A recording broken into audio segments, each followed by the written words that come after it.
In today's video, I'm going to teach you how to make Figma file editable. Figma view only to editable.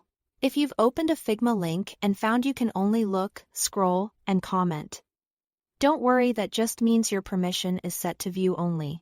You can't change the original file without the owner granting edit access. But there are two straightforward ways to start editing right now. And I'll walk you through both so you can choose what fits your situation best. First, open your design in Figma so you can see exactly what access you have. If it's view only, you'll notice that editing tools are disabled and certain options are grayed out. That simply confirms your role on this file.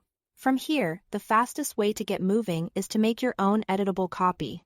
To do that, click the File Name dropdown at the top center of the window and select Duplicate to your drafts. This instantly creates a full copy of the file in your personal draft space that you can edit freely.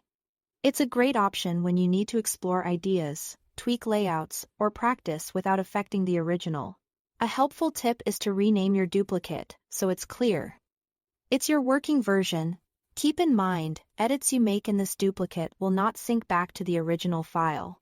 If you are collaborating, you can share your duplicate with teammates or later communicate the changes back to the owner. But your copy stays separate. That separation is useful when you want full control without risking someone else's source of truth. If you need to edit the actual original file, use the second method. Request access. In the toolbar, click Ask to Edit. This sends a notification to the file owner so they can review your request. When you ask, it helps to include a brief polite note explaining what you need to change and why. Clear context usually speeds things up.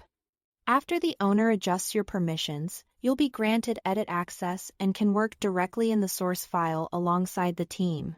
Just remember, approval is up to the owner or organization settings, so this path may take a little time. That's it. Thanks for watching.